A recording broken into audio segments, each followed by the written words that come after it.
এই যে শুনুন, আপনার জামা কাপড় সব খুলে ফেলুন। স্যার সব খুলতে হবে? হ্যাঁ হ্যাঁ, সব খুলতে হবে। না খুললে আপনাকে মডেল হিসেবে সিলেক্ট করবো কিভাবে? ইয়ে মানে স্যার, আচ্ছা ঠিক আছে খুলতেছি।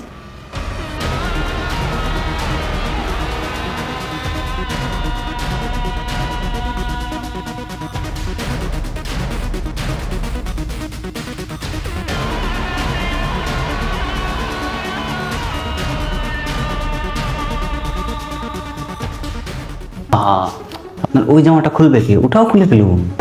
স্যার এটাও খুলতে হবে? হ্যাঁ, আপনি যদি না খুলুন তাহলে আমরা দেখবো কিভাবে? স্যার, আমরা এখানে ইন্টারভিউ নিচ্ছি নাকি অশ্লীলতা করছি? রান সাহেব, এখানে অশ্লীলতার কি দেখলেন আপনি? আপনি যে মেয়েটার জামা কাপড় খুলাইলেন, এটা কি অশ্লীলতা নয়? এখানে অশ্লীলতার কি দেখলেন? আর এভাবেই তো মডেল সিলেক্ট করতে হয়। আর আপনি এত বেশি বোঝেন কেন আমার থেকে? তারপরও স্যার, আপনি কিন্তু কাজটা ঠিক করছেন না। এই, এখানে ডিরেক্টরকে তুই না আমি? স্যার আপনি। তাহলে আমার থেকে বেশি তুই বুঝবি না, ঠিক আছে? এখানে আমি যা বলবো তাই হবে।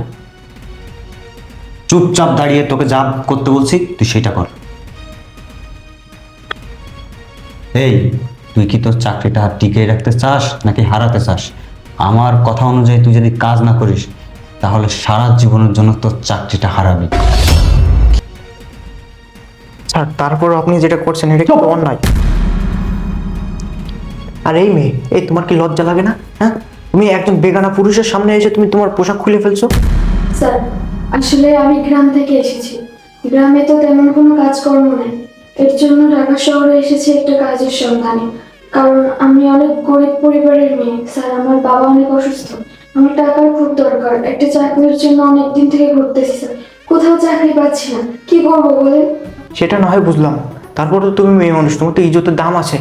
তুমি কি তোমার ইজ্জত খুইয়ে তুমি চাকরি নিতে চাও? স্যার আমি কি করব বলেন, আমার যে কোনো মূল্যে চাকরিটা দরকার।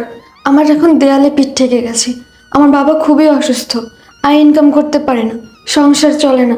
স্যার আমি যদি এখন একটা চাকরির ব্যবস্থা করতে না পারি, আমার বাবাকে আমি বাঁচাতে পারবো না। স্যার আমার সংসারটা কিভাবে চলবে বলেন? আমার ছোট্ট একটা ভাই আছে, সে পড়াশোনা করতেছে, আমার উপরেই সব কিছুর দায়িত্ব। এখন কি করব আমি বলেন? যে কোনো কিছুর বিনিময়ে হোক স্যার, চাকরিটা আমার দরকার। এই, আপনি ওনার সাথে কি কথা বলতেছেন? ও তো সামান্য ক্যামেরাম্যান, আর ডিরেক্টর হচ্ছে আমি। আমি এখানে যা বলবো তাই হবে। আমার সাথে কথা বলুন আপনি। আর আপনাকে কি বলছি? ওইটাও খুলতে বলছি না জামা? খুলুন, খুলুন বলছি। আচ্ছা ঠিক আছে স্যার। এই আপনি থামুন। রান সাহেব, আপনার সাহস!